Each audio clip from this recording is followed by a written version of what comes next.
Ok. Oi, Flávia. Boa noite. Muito obrigada por aceitar o convite. Esta sala é toda sua. Você tem quase 26 pessoas empolgadas, ansiosas por aprender. Obrigada. Muito bem, eu que agradeço a oportunidade. Paula estava falando do como nosso encontro se deu, né?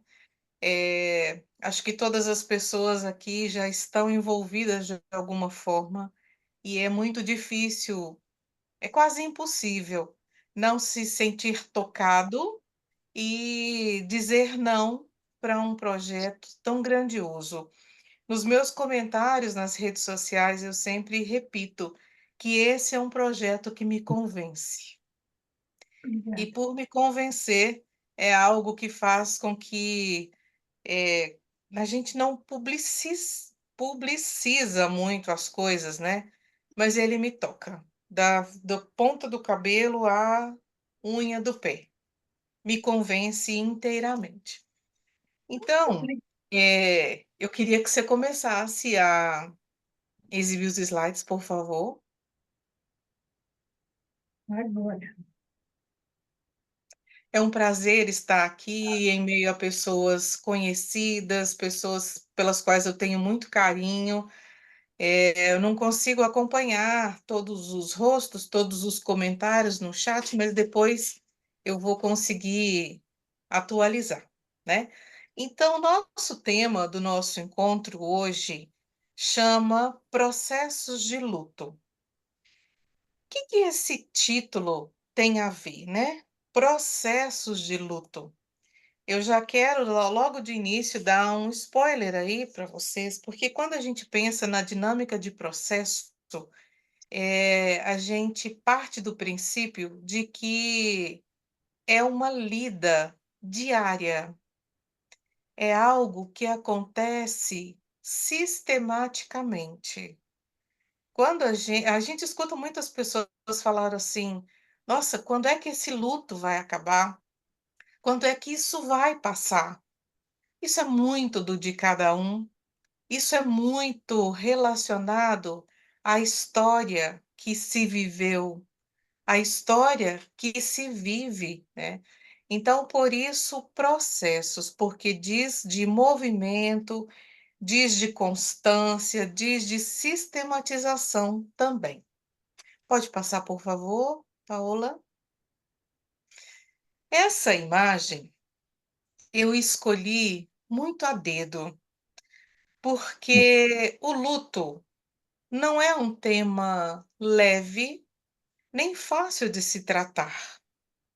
E aí, então, eu gostaria, né, com essa imagem, convidar vocês para tomarem um café, para que a nossa conversa seja o mais leve possível, como se estivéssemos aí, com um pedaço de bolo e com uma xícara de café, renovando as nossas energias, mas sem deixar de falar de algo que é da vida, né? Então, eu coloquei essa imagem para que a proposta seja uma discussão o mais leve possível. E eu espero que vocês aceitem o meu café, mesmo que virtual. Pode passar, Paola, por favor? Então, antes de começarmos a falar sobre esse tema, pessoal, tá num ritmo legal? Tá compreensivo? Ou estou falando muito rápido? Tá ótimo. Tá tranquilo?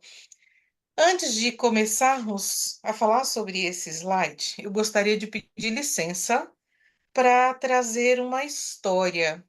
É um conto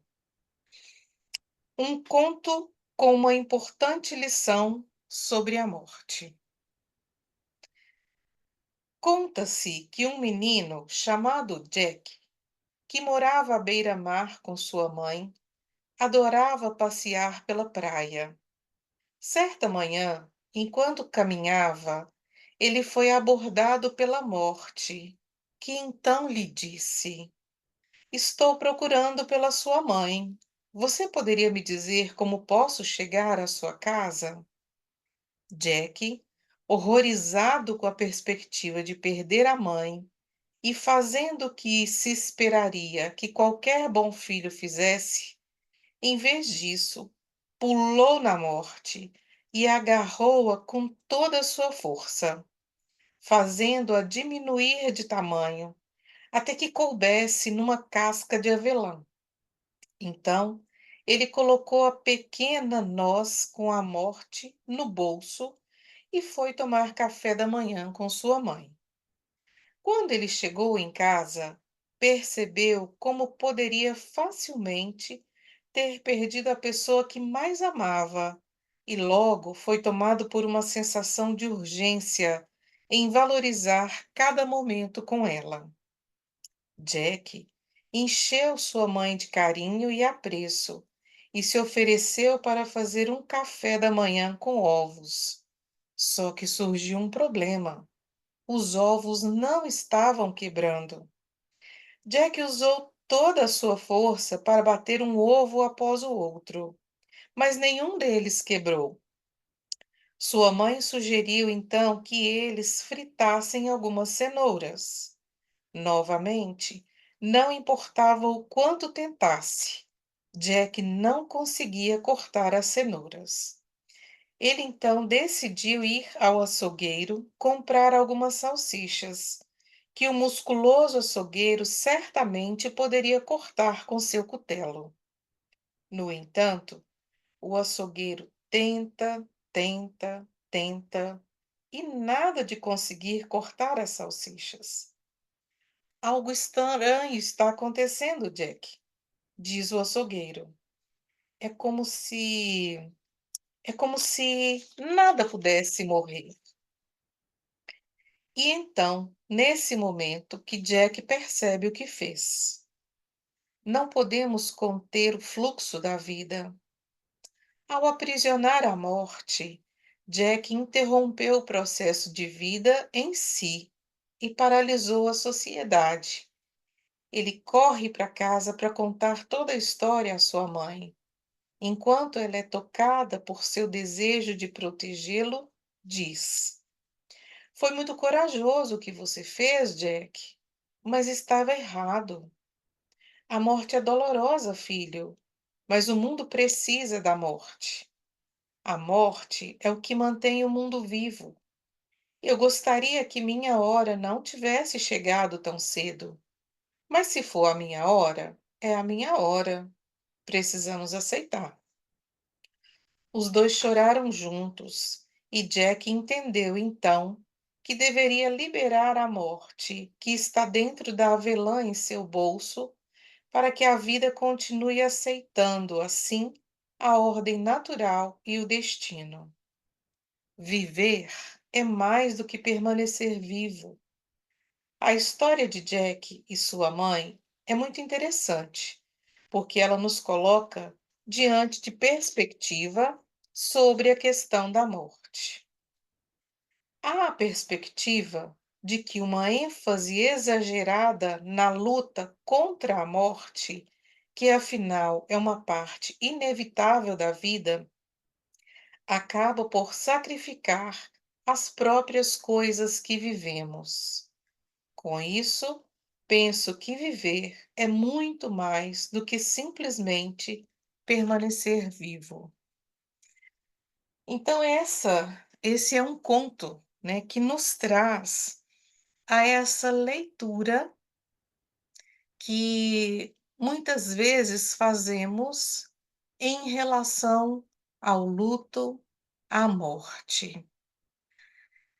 Como o tema do luto mexe comigo, com cada um de vocês, tem algumas pessoas que o tratam de forma evitativa, tem algumas pessoas que lidam com o luto de forma natural, como é o processo, outros de forma adoecedora, mas nós vamos ver aqui, ao longo do nosso encontro, qual que é esse significado. Com certeza, eu não tenho respostas, mas a gente ajuda nas perguntas. porque seria muito audacioso começarmos a responder: o luto é isso, o luto é aquilo, o luto é aquilo outro. Mas não é bem assim. Cada um vive de uma forma, porque o modo como vivemos o luto remete ao modo como significamos a vida vivida com essa pessoa que às vezes perdemos.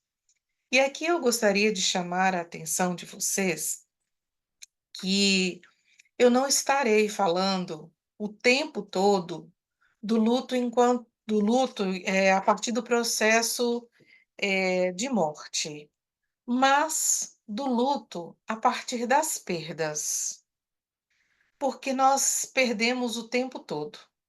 Perdemos o útero quando nascemos, perdemos a infância quando crescemos, perdemos a juventude quando envelhecemos, e assim perdemos os sonhos, perdemos os projetos para dar lugar muitas vezes a outros, né? E assim o luto é um processo. Eu gosto muito dessa autora, a Alba Payás. Ela traz a seguinte perspectiva: o caminho do luto não tem resposta, as respostas são o caminho. Então, é o modo de viver, é o modo de lidar com esse processo. Pode passar, por favor, Paola? Eu estou aqui, só não. Ah, passou. Então, muitas vezes nós encontramos pessoas que querem dividir com a gente a situação vivida. E às vezes a gente encontra pessoas também que falam assim: "Não, não preocupa não, isso vai passar, daqui a um tempo você está lidando e com isso de uma forma diferente". Pessoal, o caminho não deve ser esse, né, precisamos da validação da dor. É preciso que essa dor seja dita, repetida, quantas vezes a pessoa julgar necessária. Não é invalidando a dor do outro que nós vamos ajudá-lo a viver o processo de luto. Como a gente vai ver daqui a pouco, luto é traduzido pela palavrinha, pela troca da letra O pelo final A. Ou seja, luto é uma luta constante para lidar com todos os aspectos que as perdas dele, assim, se faz necessário. Então é preciso sim validarmos a dor do outro. É preciso acolhimento dessa dor do outro, porque só sabe dizer da dor o sentidor. Ninguém diz no lugar de ninguém. Então é preciso fazer esse acolhimento. Trabalhar com luto é mais que trabalhar com morte. Nessa perspectiva, né, das perdas. Quem se perde? Como se perde? Qual foi o significado de viver com quem se perde? Então é muito mais do que trabalhar com morte, com finitude. É trabalhar com perdas significativas.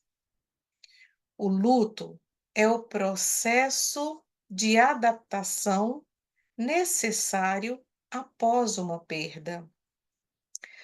Porque a perda implica numa nova forma de viver com aquela falta, com aquela ausência ou com aquela mudança.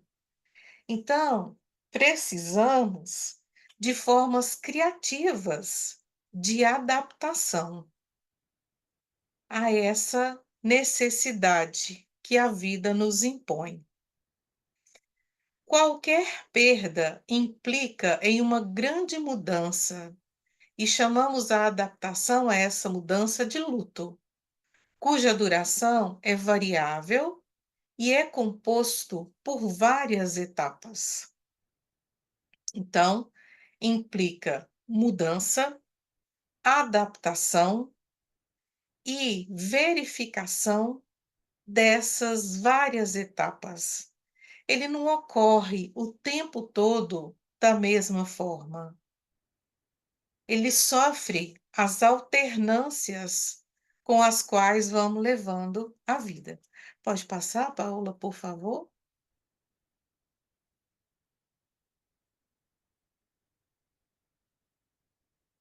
A Elida disse que o áudio estava baixo. Melhorou alguma coisa? Nosso áudio está bom aqui, para mim está ótimo. Para mim Ah, também é ótimo. ok. Obrigada pelo retorno. Então, o que se perde com a perda? É uma pergunta essencial. E, de novo, só sabe dizer quem vive, porque vai na relação com os significados. Mas é importante nós sairmos do lugar, às vezes, do lamento e passar para um processo de uma reflexão. O que se perde com a perda? Quais os suportes que cada um tem para poder passar pelo processo de luto? É, com quem ele conta? O que ele pode? Quais as limitações? Assim, o luto traz a ruptura daquilo que era conhecido, seguro, que era rotina, se modifica, porque são novos ajustes, são novas adaptações, são mudanças necessárias para essa lida diária com a luta em relação ao luto. Nós trabalhamos com o conceito de crise. Para nós, crise é tudo aquilo que desestabiliza. Não só uma notícia muito ruim desestabiliza, mas às vezes uma notícia muito boa também desestabiliza.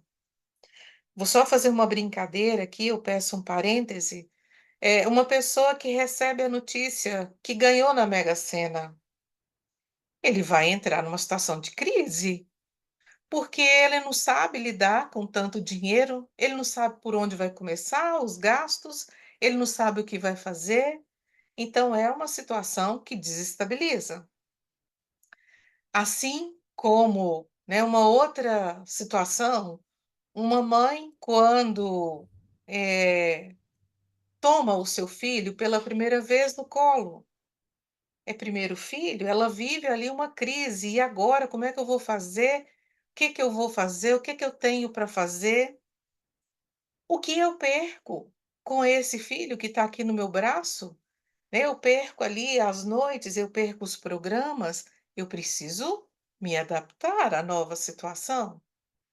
Então, crise é toda essa situação nova com a qual precisamos lidar.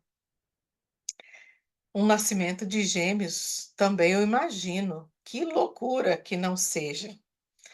A vida não volta a ser como era, mas possibilita nova adaptação.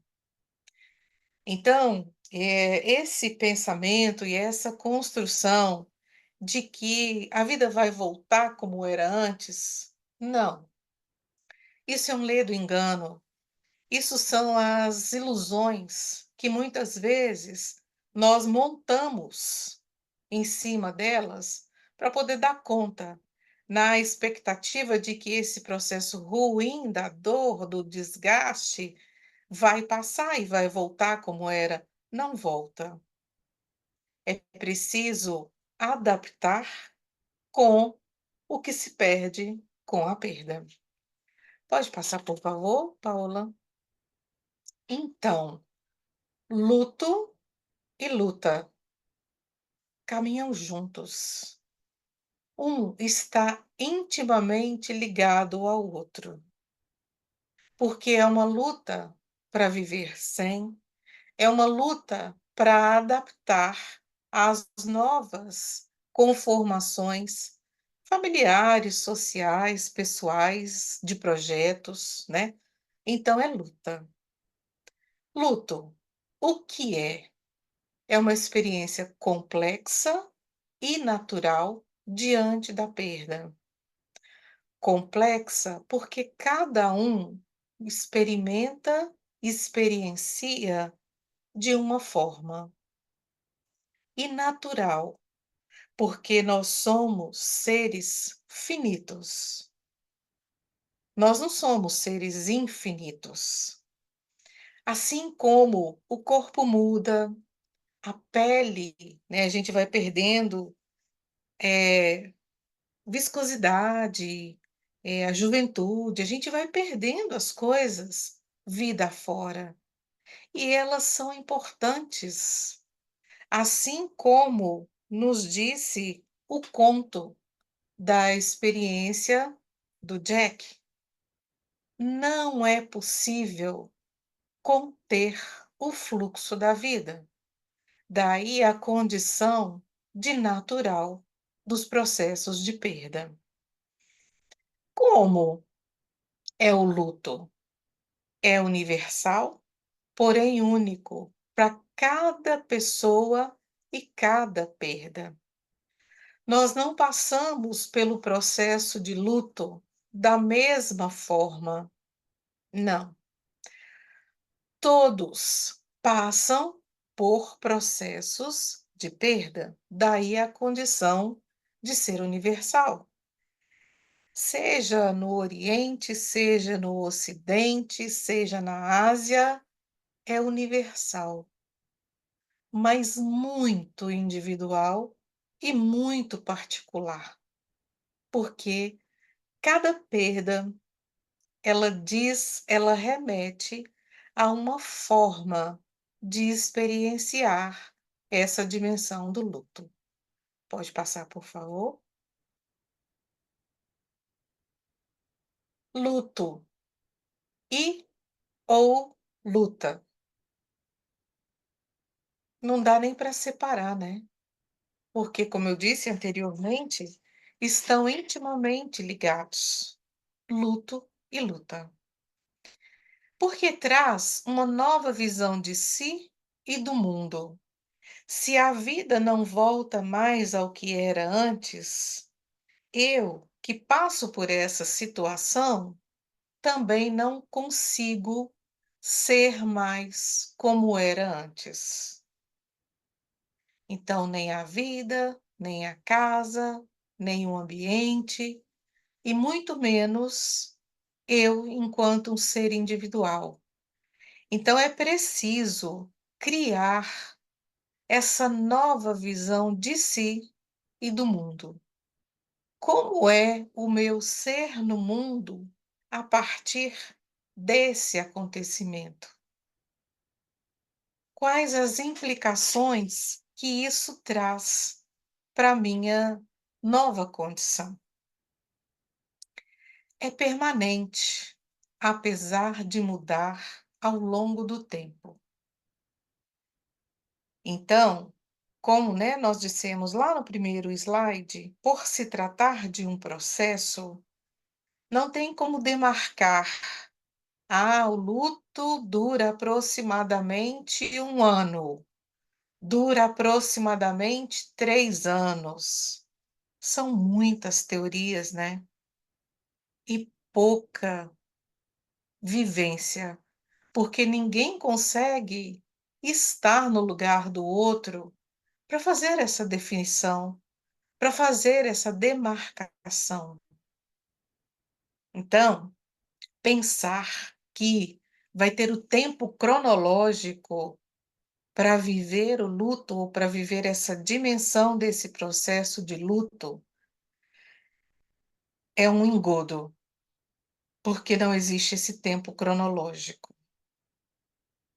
É preciso aprender a lidar nesse processo de luta. Pode passar, por favor? Por falar em teoria, eu trouxe aqui alguns autores e como eles apresentam a perspectiva deles sobre a condição de luto.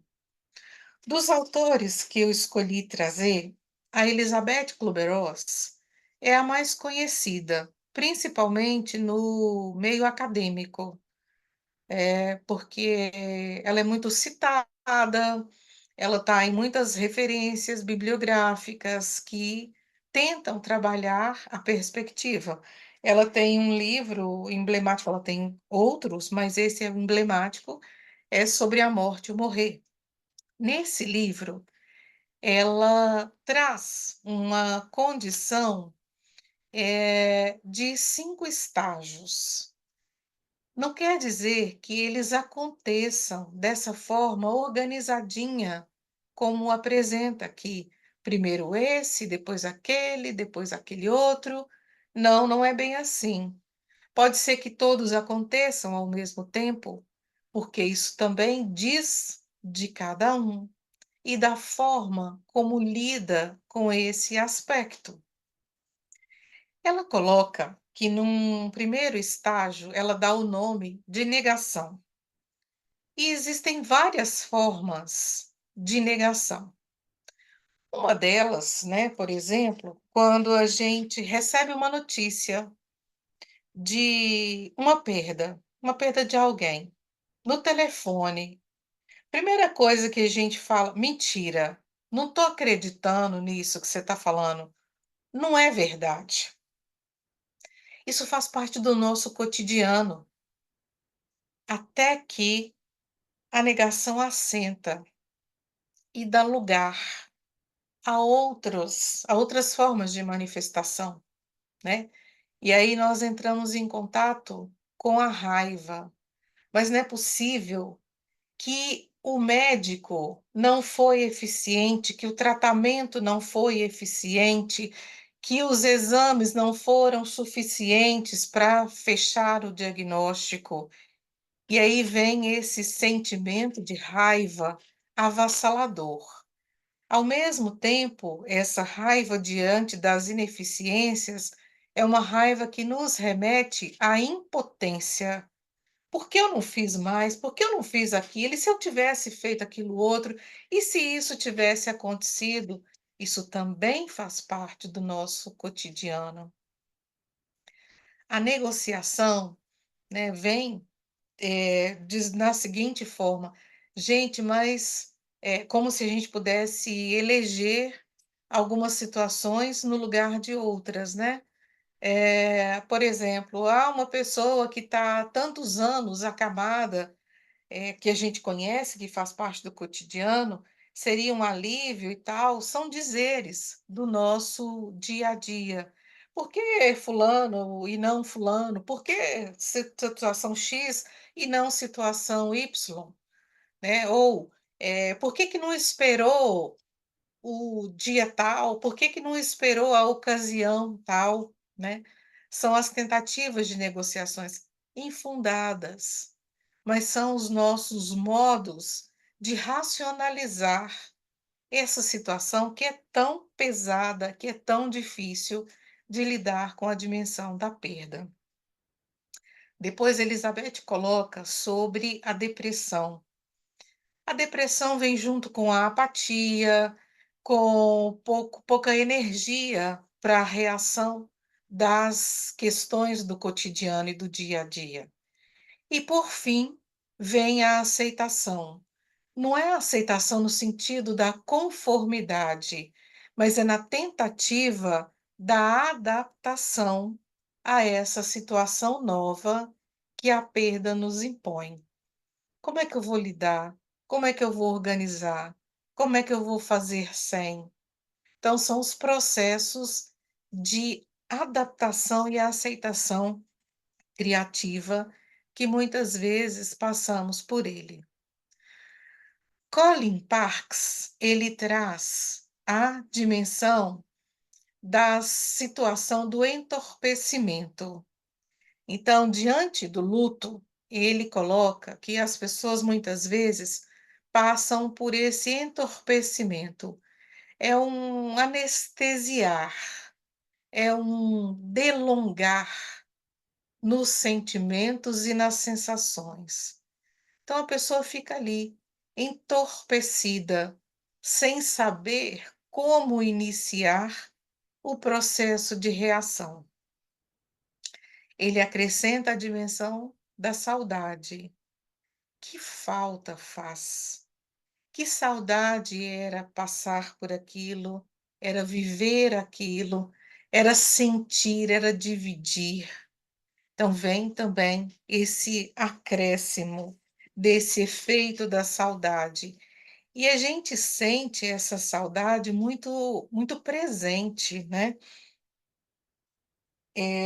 Eu, particularmente, eu tenho algumas coisas que me colocam numa presença muito viva com a minha mãe, que eu já perdi há alguns anos, perdi em 2015. Então, assim, aos olhos dos outros, seriam coisas pouco significantes, mas para mim não é. Então, é uma saudade que me coloca muito presente junto dela. Quando eu estou passando pela rua ou em algum lugar, eu sinto o barulho da panela de pressão e o feijão começando a cozinhar, que solta um cheiro, que isso me leva, me liga instantaneamente a ela. Então a saudade é isso que traz presente, mas a gente sabe que é a falta, né. Parques ainda acrescenta a desorganização que muitas vezes a perda provoca. Né? Por onde que vai começar? O que que vai fazer? Qual providência vai tomar? O que que vai conservar? O que que vai desfazer? Então vem essa desorganização inicial até que se siga do processo de recuperação de um eixo de funcionamento. Ah, então tá. Então vamos devagar. E cada um tem um tempo, né, para passar e para lidar com essas questões. Algumas pessoas se recuperam de forma mais rápida, outros menos, mas que a gente lida primeiro com essa confusão. Que coisa esquisita, que coisa estranha, que falta de nome dá para essas sensações diante da perda, principalmente diante da perda de histórias vividas de forma tão próxima e tão íntima. Pode passar, por favor?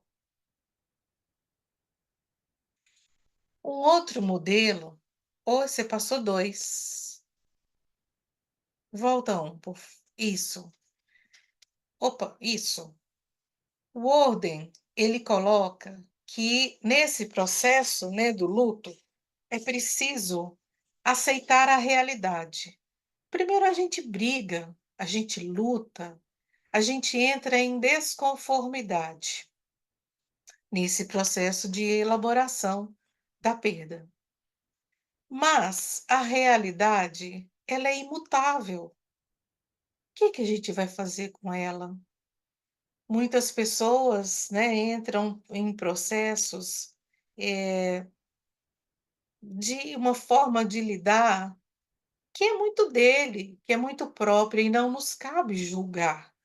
Algumas pessoas, saem de cena, umas pessoas não conseguem permanecer, eh, sei lá, isso diz muito do de cada um. Elaborar o luto após a perda se faz essencial para a saúde emocional e psíquica de quem vive. Tem um autor, ele chama Yalom. Ele tem vários livros traduzidos em capítulo. Ele é um autor americano e ele fez um estudo prolongado no tempo sobre o luto. E tem um capítulo, desculpa, um capítulo de um livro que ele tem, que chama O Carrasco do Amor. Nesse capítulo do livro, o título é Morreu o Filho Errado. Traz a história de uma mãe que tinha três filhos, dois rapazes e uma moça, uma adolescente. Ela perde essa adolescente para leucemia. E aí ela começa, os filhos, os rapazes, davam para ela muito trabalho. Se envolviam com drogas, se envolviam com pessoas não devidas. E aí ela traz essa dimensão assim de que em sonho, ela teve um sonho em que os filhos estavam vestidos de menina. E aí ela elabora esse sonho, né, nas sessões de terapia, e ela chega a essa conclusão, embora muito doída para ela como mãe, de que morreu o filho errado. Então é nesse processo de elaboração que às vezes é desorganizado, como a autora anterior citou. Então, elaborar o luto após a perda é importantíssimo. E essa mãe, ela, quando encontra com Yalom, já tinha 15 anos do falecimento da filha. E ela ali tentando se organizar, perde a filha, perde trabalho, ela trabalhava como táxi, perde trabalho, perde carro, perde marido, perde casamento. É uma sucessão de perdas. E aí já tinham 15 anos, né, decorrido do falecimento da filha, isso mesmo, Paula, Irving Yalom, ela conserva o quarto da filha intocável. 15 anos do mesmo jeito, com as mesmas características. Os filhos dormiam no sofá da sala, mas ela não abria o quarto para refazer a história. Então, ela não elaborou o luto, e isso trouxe uma série de desorganizações para a vida dessa mulher. Então, é preciso também adaptar-se ao ambiente sem o ente querido. Nesse exemplo, traz que ela não se adaptou, ou ela não refez, trouxe transformação para esse ambiente, conservou o ambiente, conservando a dor, conservando a ideia ilusória de que talvez fosse voltar ao que era antes, o que é da ordem do impossível, né? Encontrar um elemento de ligação com o ente querido e continuar a vida. Seja saudade, seja revisitar lembranças, fotografias, por que não, né?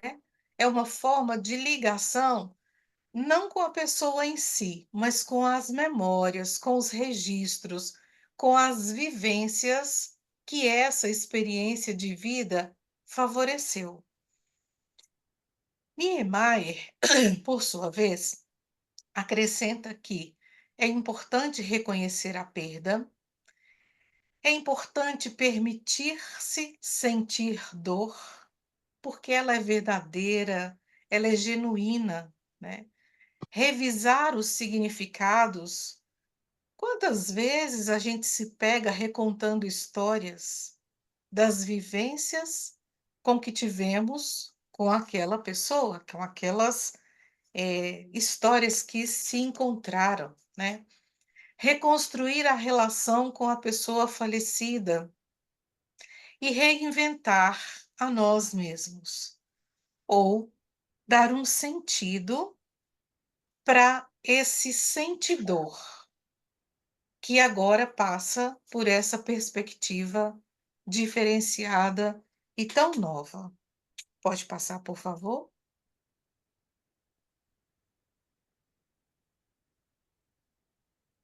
E a Alba, né, que foi a referência que eu citei lá nos slides iniciais, ela traz que viver essa dimensão, esse processo do luto, inicialmente é um choque, né? Como é que eu vou refazer? É como se o chão se abrisse e o desequilíbrio se instaurasse, desequilíbrio no sentido das inseguranças, das incertezas. Então, traz essa condição de choque. Tentamos fugir, negar, assim ela coincide com a Elizabeth, né? Não, isso não está acontecendo, isso não é verdade, isso eu não estou acreditando que é bem por aí.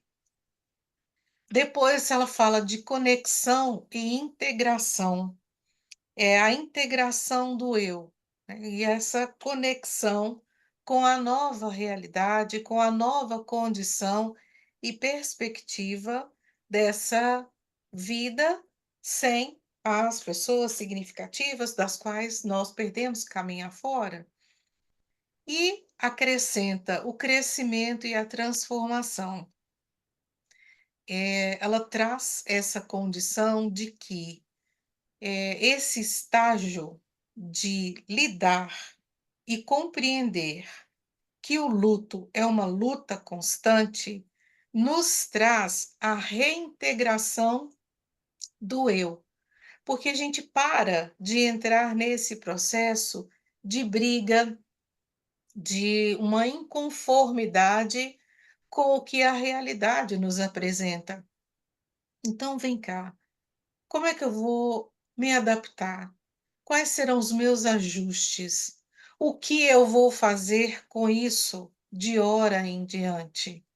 O que isso faz comigo, eu sei muito bem, mas o que eu vou fazer com essa perda de hora em diante? Também nos promove nessa condição de crescimento e transformação. Pode passar, por favor? Então, é importante, na condição de pessoas que convivem nos nossos relacionamentos, acolher é cuidar da dor. Então, como identificar o luto? É no acolhimento. Como o luto se expressa? É na dedicação de uma escuta amorosa sobre quem fala, o que vive e como vive. Qual é o contexto da perda? O que a vivência com essa pessoa que se perde traz para esse momento atual da falta que ela faz? Qual é a perda, né? Como disse na pergunta anterior, o que se perde com a perda? Quais as circunstâncias e contextos dessa perda? Não querendo minimizar as situações, mas os processos de adoecimento, doença crônica, uma doença prolongada difere de uma perda abrupta, de uma perda, às vezes, por um acidente. Então, as circunstâncias em que essa perda se deu, ela também é importante de ser dita e ser trabalhada, porque ela faz muita diferença no processo de se lidar com o luto. O enlutado é importante reconhecer, validar sua dor, acomodar no sentido de criar estratégias e ações de adaptação e buscar formas de adaptar a vida sem a pessoa, que também não nos cabe fazer uma lista. Olha, faça isso que vai dar certo, faça aquilo que vai dar certo, faça aquilo outro que vai dar certo. Não, nós não temos essa lista. Ninguém tem essa lista. Esse processo é muito pessoal e muito particular. Ah, isso deu certo para mim, quem sabe dá certo para você? Pode ser que sim, pode ser que não. As experiências, elas são muito singulares, né, então, checklist não cabe aqui na dimensão do processo de luto. Pode passar, por favor?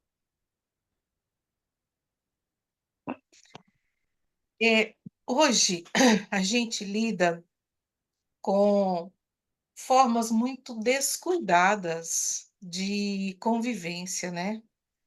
E aqui eu achei importante trazer algumas inadequações do cuidado para com a pessoa que está vivendo aí a luta diante do luto. A primeira é a conspiração do silêncio. Ah, não vamos falar não, porque falar é abrir ferida, falar é fazer sangrar. Então, chega as pessoas, né: "Não, não, não, não fala nada não, não comenta não, vamos mudar de assunto, vamos falar sobre outras coisas". Por quê? É importante a fala, o depoimento, né, o nosso relato de experiência, ele ajuda nos processos de cicatrização. É o oposto aqui do efeito desse silêncio, mas não é um silêncio espontâneo, é um silêncio imposto. Por às vezes as pessoas querem até nos proteger. "Ah, não fala não, vai só abrir ferida, vai abrir uma lacuna". Não, vamos falar sim. Vamos conversar sobre isso sim. Então a conspiração do silêncio é uma forma inadequada do cuidado. Tipos de luto não reconhecido, como hoje a gente vê muito socialmente, como a condição do aborto, o óbito perinatal, o suicídio, por serem temas tão pesados, às vezes falta habilidade. E aí esse luto, ele não é trabalhado, ele não é trazido para os processos de cicatrização da ferida. A ferida cicatriza, ela não fica ali em aberto. Mas a gente, toda vez que olha para a cicatriz, a gente lembra, tá ali registrado, né. Então, essa inadequação do cuidado também está por esses lutos que não são reconhecidos socialmente, né. O luto não é um transtorno nem uma doença, é um processo vivido naturalmente.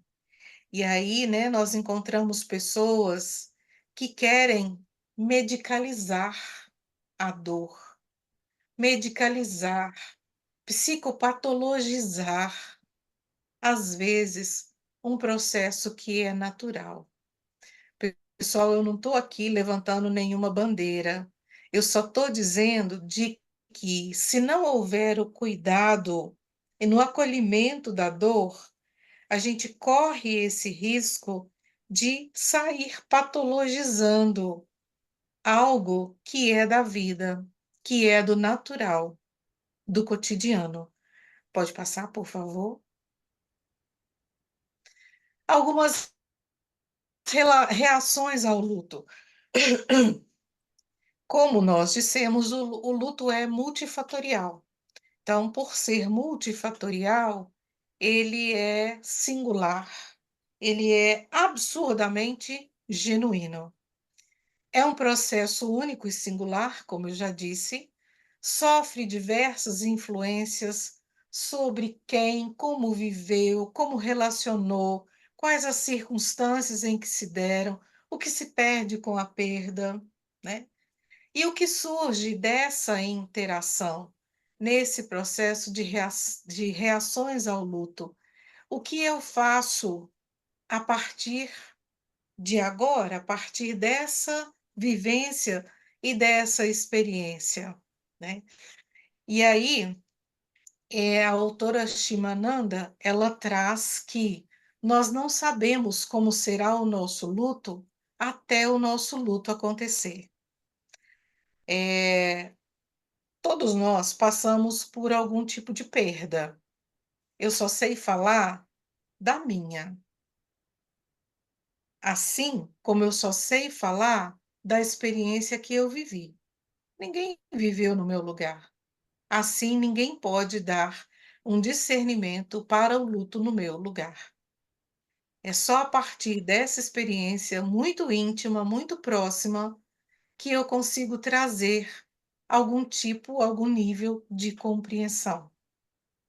Não é no sentido da racionalização, não, mas é no sentido de acatar até os sentimentos e as emoções decorridas daí. Pode passar, por favor? E aqui tem uma frase do Buda: em nossas vidas, a mudança é inevitável, a perda é inevitável, a felicidade reside na nossa adaptabilidade em sobreviver a tudo de ruim. Então não nega, não pinta o mundo cor-de-rosa, não, mas nos convida a processos de adaptabilidade, que também é escolha muito individual e própria, e é do de cada um. Pode passar, por favor? E aqui é o nosso brinde com café sobre a nossa conversa. Agora estamos aí abertos a comentários, colocações. É com vocês.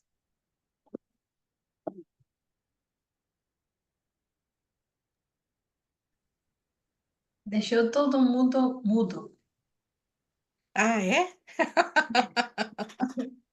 Estão assimilando, espera aí. Devagar Tá eles bom, vão aparecer. tá bom. Então, Café para Flávia, saborear, né? tintim, né? Com um cafezinho, eu vou Tintim, brindar com água. Tintim. Foi tintim. muito bom, Flávia. Eu achei interessante. Vou confessar para vocês. Eu falei, meu Deus, falar de luto vai ser uma luta, né? Falar de luto. Não é brincadeira. E como que você conseguiu passar isso, né? Na sua calma, na sua, como que a gente fala? Uma palavra bacana. Na sua naturalidade, né? Na sua sabedoria. Passou isso de uma maneira gostosa. Eu parei aqui um pouquinho para correr no banheiro ali, e de lá eu pus de toda a altura para ficar escutando, né? Aí voltei e tô assim, gente, eu achei que ia ser chato assim, não era chato por sua causa, por causa de quem fala sobre, né? É o tema mesmo que é difícil. E gostei demais quando você falou agora sobre reações ao luto e sobre o meu luto, né? O meu luto, eu sempre incomodei meninas. Tem meninos aí, não, né? Meninos e meninas. Eu sempre incomodei quando eu ia aos velórios, eu já tive alguns também. Um dia eu quero contá-los aqui, que eu me conectei muito aí com algumas histórias que eu ouvi lá no simpósio, né? E aqui com vocês. Aí eu acho interessante que a gente vai ao velório e a pessoa, a primeira coisa que faz, ou às vezes faz de forma tão grosseira, é: nossa, eu sei o que você está sentindo. Meu pai morreu desse jeito, meu pai também teve uma doença dessa, minha mãe foi desse jeito. Eu tenho certeza, nossa, dói demais. E começa ainda a contar a história dele, né? É a dor, é aquela dor ali, a dor de quem tá ali. Aí não sei se estou certa, se é errado, é que eu queria que você me ajudasse. É que eu nunca digo nada, quer dizer, eu digo assim, boa tarde, bom dia, boa noite, seja como for, ou então nem falo isso e digo, eu estou aqui. E estou ali. Não é porque como que você vai falar que, nossa, eu posso, né, saber o que você está sentindo. Às vezes a gente até entende o que que a pessoa quer dizer, não é com essa maldade, mas é difícil, né, é contraditório, né, porque eu estou ali por causa da dor do outro, fui lá para exercer essa empatia, essa compaixão, e vou medir a minha dor com a dele, não é? Eu acho isso sempre me incomodou muito. Tanto é que a gente evita, né, assim, algumas situações de estar perto, de ouvir. Quando a gente sai, assim, a gente sai porque não é hora de corrigir, nem de falar, né? Aliás, não tem hora para corrigir ninguém sobre isso, né? Mas se a pessoa der abertura. Eu comento sempre que eu posso, eu comento. Às vezes a pessoa chega perto de mim e fala assim, nossa, ai, o que que eu falo para ela? Eu falo assim, você está aqui, não está? Basta. Esteja aqui, seja presença, né? Que é o que importa. Sim, o corpo fala, um olhar fala, né? Não precisa de um discurso longo, prolongado, para dizer que está ali. É Não. verdade. É essa disposição, né? Olha, eu estou aqui, Sim. pode contar. É só essa disposição, não tem o que dizer, né? É, Ai, o não. que que eu falo? Nenhuma referência bibliográfica vai ser suficiente para elucidar isso. Aprender isso, né? Não existe, né?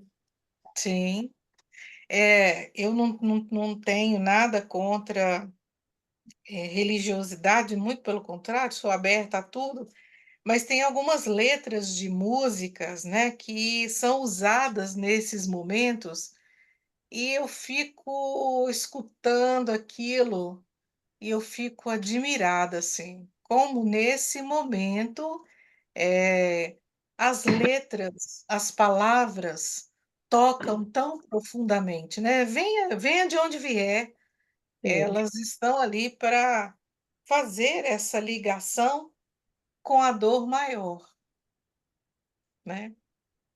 Ela só liga a dor maior.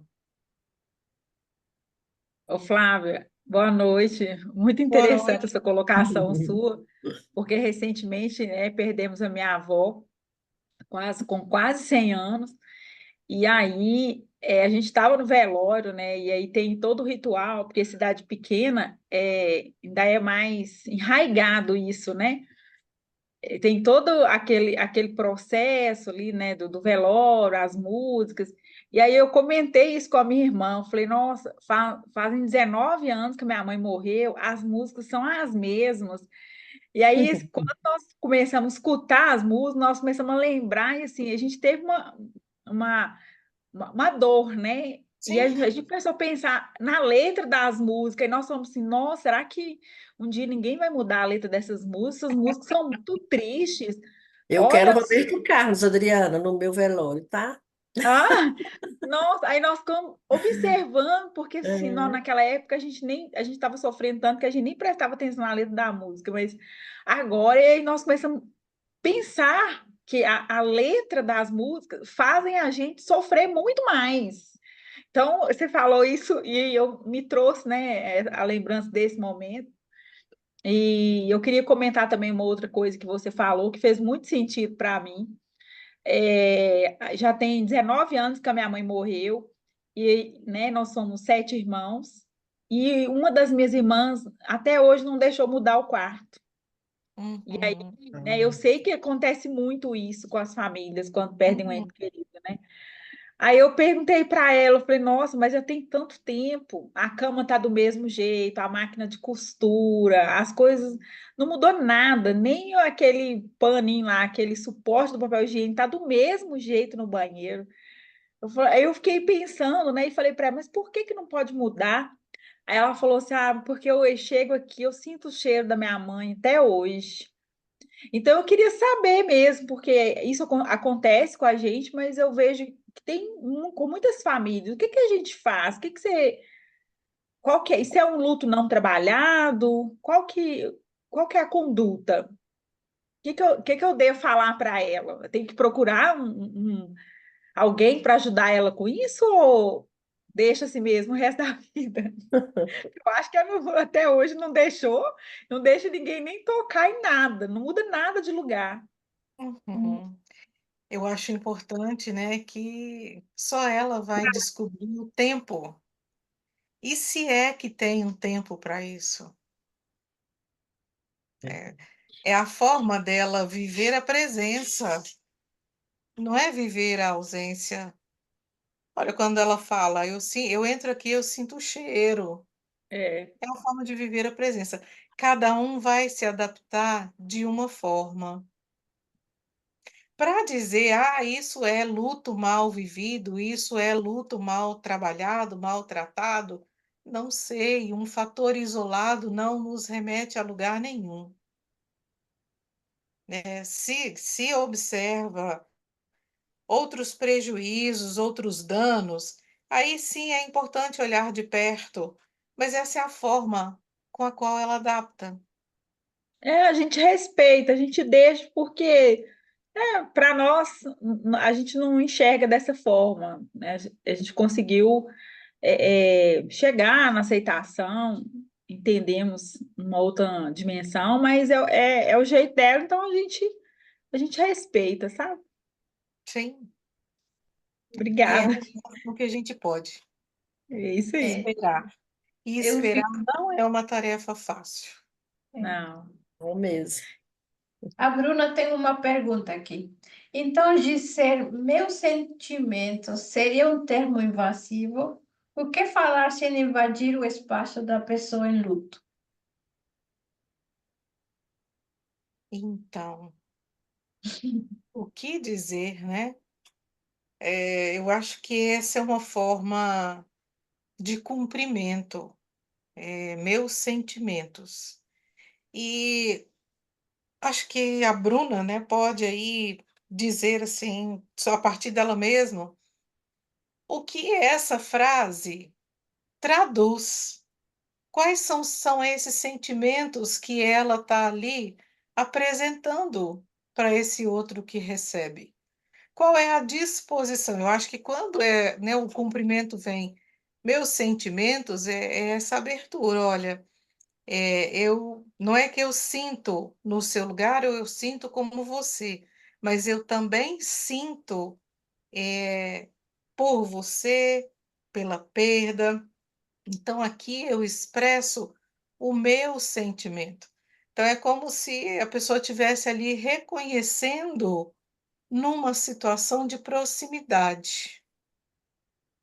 Eu não vejo erro nessa frase que é tão corriqueira e tão cotidiana, mas como ela pode ser traduzida se tivesse uma outra forma de ser dita?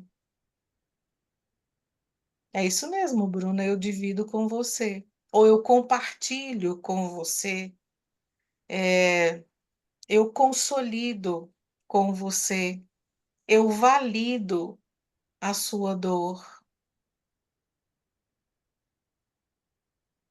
mas é mais comum, né?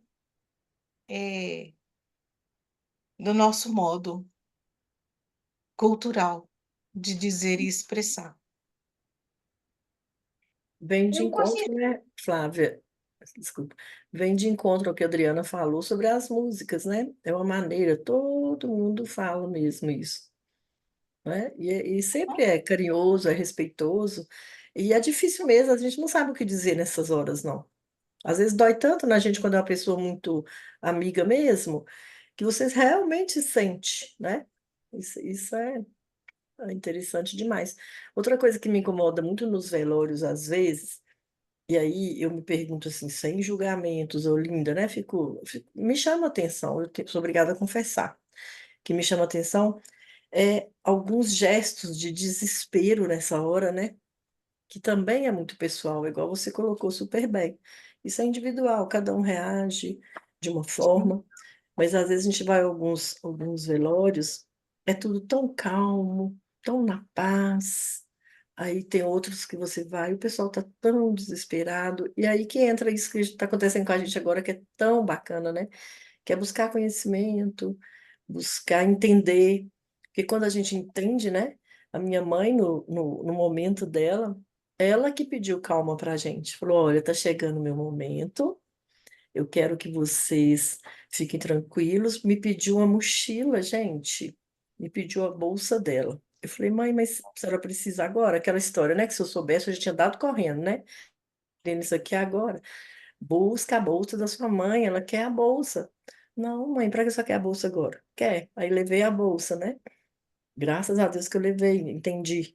Sem saber e consegui. Aí quando eu levei a bolsa, ela falou, presta essa blusa, presta essa calça, me presta essa calcinha nova. Eu quero ser enterrada com esta roupa. Aí eu, mãe, mas vai, tudo bem, então tá. Aí eu me lembro que eu falei com ela assim, tudo certo, eu vou deixar separado aqui. Eu sei que a senhora vai demorar ainda a usar, mas deixa aqui, na hora eu pego. Ela falou, deixa fácil sobre a bolsa, eu vou precisar dela mais depressa do que você pensa. E foi mesmo. Mas aquela calma. E o velório foi muito parecido com isso. Ela passava isso para a gente também, né? Tem tudo isso. Por isso a importância, né, gente? Estou percebendo aqui também mais isso. A importância do projeto, a importância de tudo isso, para a gente ajudar as pessoas a chegarem assim nessa hora, né? Esse último capítulo que a Paola fala e não sai da minha memória. O último capítulo tem que ser escrito pela pessoa, né? No velório do Andres, foi muito engraçado que tinha umas 3 mulheres, acho, que ninguém conhecia. Depois elas se aproximaram para me perguntar quem que era o menino que estávamos velando. Eu falei que era meu filho, né?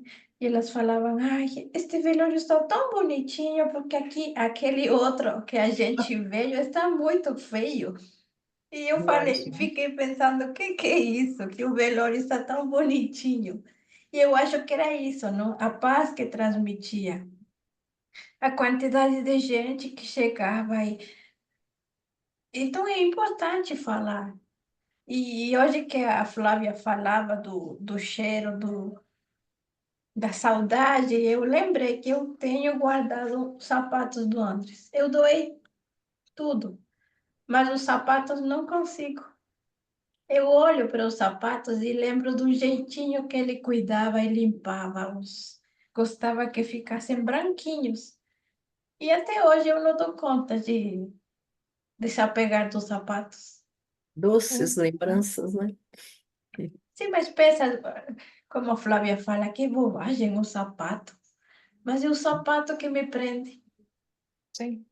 Ou é o sapato que te faz caminhar. Isso, literalmente. Gostei. Vamos colocar a frase. Vamos colocar. Ô, Flávia, eu tive uma experiência com um paciente também. Ele e o filho, eles eram uma dupla. E aí ele fez um pedido, né? Que no leito de morte dele, ele queria o filho tocando para ele. Uhum. Nossa, foi muito difícil a gente trabalhar isso com o menino, porque para ele era um pedido do pai, mas ao mesmo tempo ele queria estar ali chorando, né? Ele não queria estar ali tocando e cantando. Então a gente falou com ele, olha, se você não der conta, não tá tudo bem. Ele falou, não, é um pedido do meu pai, eu quero fazer. Então, quando a gente falou que o pai já estava chegando nas últimas horas de vida, ele foi buscar o violão, foi se preparar para poder cantar para o pai durante, né, a partida dele. E foi muito difícil, foi muito emocionante. A equipe também não se conteve, né? Foi uma coisa assim surreal que eu vivi, nunca vou esquecer. E assim, depois foi a sensação de dever cumprido, né? Era a vontade do pai, né? Mas aí parece que o menino nem tocou mais, não quis mais, né? Então, eu queria só partilhar isso. Sim. Nós Interessante. vamos viver, né? Nós vamos participar desses momentos enquanto profissionais, né, e voluntários do projeto.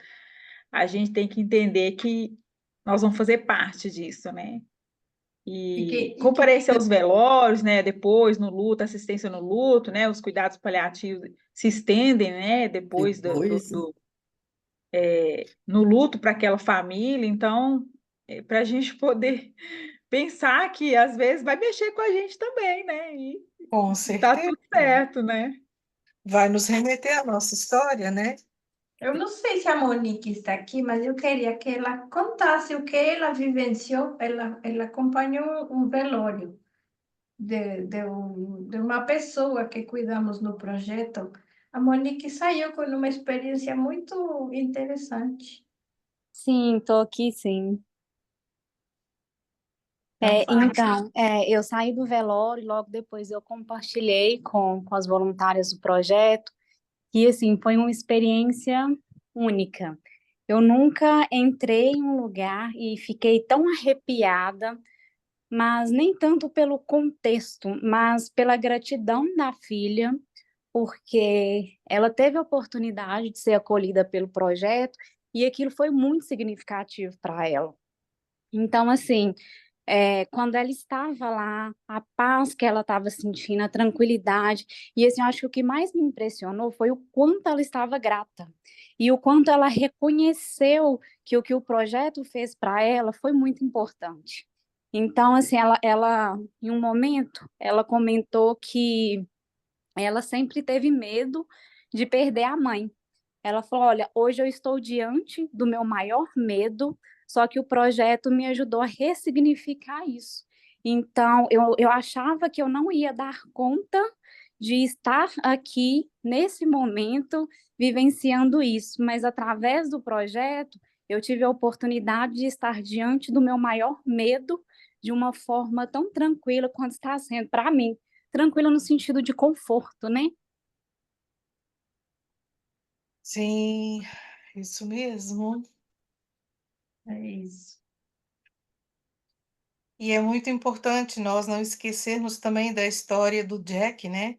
Que quis mudar o curso da morte e tentando mudar o curso da morte, ele faz morrer tudo em volta dele, inclusive a própria vida, até que ele, né, assenta e percebe que viver é muito mais do que estar vivo. Olha só, quanto das nossas lembranças, das nossas perdas, nos traz, nos remete à condição de vida. Caminham juntos, né? É.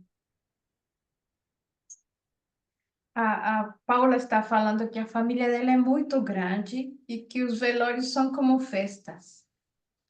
Que um tio dela pediu para colocar música animada e que não queria ninguém chorando, que todo mundo tinha que cantar. Eu não sei se eles deram conta, mas o tio pediu isso, né? Sim. Hum. Ah, gente. Alguém quer Muito falar bem. alguma outra coisa? Ah, fala, Paula. Todos cantávamos e chorávamos na vez, ao mesmo tempo. Emoções que transbordam, né? É. Alguém Eu, mais? eu estava lembrando aqui que você falou numa parte como hoje estamos medicalizados. Uhum, Hoje está tão errado expressar a dor ou até alegria. uhum. Temos que estar sempre assim. Não pode ficar tão feliz porque algo errado vai acontecer. E não pode falar que está triste porque você não pode ser fraca. Então eu fico pensando como os parques de diversão, eles dão lucro. Aqueles esportes extremos que ajudam você a tirar tudo que está contido. Você grita demais, tem que pagar para gritar, porque você não pode chorar, não pode expressar nada, tem que estar medicalizada. Eu lembro no velório da minha avó, eu corria a colocar calmante na língua dos meus tios. Não chora, calma. E eu colocava os calmantes em todos eles. E hoje que eu aprendi, falo que bobagem. Por que que eu não deixei ninguém chorar? Como chorar alivia, chorar é a cura. Então, vamos a Temos, desmedicalizar-nos. sim, por que não, né? Expressar. Isso mesmo. A Kênia fala, o velório do meu pai também teve música alegre a pedido dele. Sempre de bem com a vida. E o pai dela tocava o piano. Eu sou muito amante da música. Eu acho que ela tem um efeito para além de muito medicamento. Música linda, né? Eu também gosto muito de música. É. Alguém mais? Aquelas Algo músicas de mais? velório de antigamente, né, Flávia? Ah, Às é. vezes que a... Desculpa, não vou me lembrar. A gente chora, claro, pela pessoa, pelo ente ali querido, mas a letra da música nos faz sofrer. Uhum. Valores que tem acontecido na minha família tem sido festas, tem sido pedido também, né, da pessoa. E eu penso o seguinte, que a gente tem que, cada um tem que, não, tá? Ou tem que, a sua forma de falar, viu, gente? É tirar o olhar do, do luto e olhar mais, com mais carinho para ele, de forma mais acolhedora. E um remédio muito bom que eu tenho percebido muito em consultório é animal de estimação. Sim, Tem sido uma troca muito grande do remédio farmacêutico para o animal de estimação. E também é uma parte do luto, né? Que não reconhecido. sim. O luto de Mas pets, né? pós-pandemia teve uma visão maior, né? Sobre os animais. Uhum. E hoje tem sido também, e tem tido também o luto por animais. Isso mesmo, Paula. Tem um apego muito grande por eles e eles nos dão sem julgar, sem falar, sem latir, sem diferente para gente. É muito bom. E essa semana eu tinha conseguido até um depoimento de uma cliente que ela não conseguia lidar com a morte da mãe. E eu vinha trabalhando com ela sobre o animal de estimação, porque eu sou apaixonada pela Nilda Silveira e desde então tenho colocado os animais de estimação. Depois que eu fiz a formação também com a Ana Clara, eu identifiquei isso mais. E ela veio me contar sobre a desmedicalização, porque ela ganhou um cachorro. Uhum. Estou mais ao cuidado desse cachorro e com o cuidado com ela, com o fator de proteção dela. Sim. É vida, né? É vida. É vida. Muito bem. Então, gente, vamos tirar nossa foto famosa de final da aula. Vamos então registrar, né? Obrigada a todas, obrigada, Flávia, por partilhar seu conhecimento de um jeito tão leve, tão calmo. Paola, eu queria falar um pouquinho rapidinho. Pode. Deixa eu te falar. Eu conheço a Flávia há muitos anos atrás. Eu fiz enfermagem com ela, sabe? Eu fiz técnico de enfermagem e não, até hoje não pude exercer essa profissão, né? Que é um amor, né? Para a gente exercer. É, eu não sei se ela vai lembrar, mas eu acho que ela lembra de mim. Depois, eu perdi minha mãe um ano depois que eu formei. E, assim, eu não consegui lidar com a perda e não quis exercer a minha profissão de técnico de enfermagem. De um tempo para cá, depois que eu tive a Ana Júlia, de 7 anos, Deus vem restaurando essa vontade, sabe? De, de estar dentro do hospital, de estar cuidando das pessoas, porque eu preciso passar o que eu aprendi, né? Então é isso. Lembro sim, Janaína. E foi um aprendizado maravilhoso, viu? Que Claro. bom, que bom. Uhum. Eu só não estou exercendo ainda, mas futuramente eu pretendo voltar. Amém. Vai. Melhor ainda saber disso. Uhum, com certeza. Nós vamos nos encontrar em vários hospitais. Vamos sim. Então, vamos tirar foto, gente. Ô, Sobre isso, linda! Opa, Deixa eu falar, oi, Olinda. Oi, Olinda, tá boa?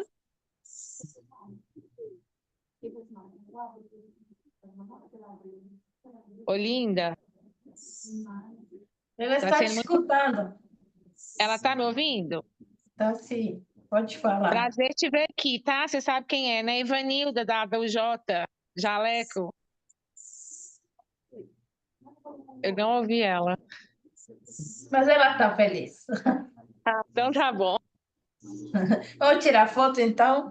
Sorriso diante. 1, 2 e... Eu tenho minha secretária Flávia por aí, ela vai me ajudar. Então Com tá essa bom. Flávia aqui, você não conta com o print, não. Não, tem uma outra Flávia. Ah, que bom, que bom. Então, muito obrigada. Boa Continuemos noite, firmes. gente. Até Boa a noite. próxima aula. Até. Tchau. Grande Obrigada. Boa Obrigada, noite, até Flávia. Obrigada. segunda. Tchau, Abraço. tchau. Tchau, tchau.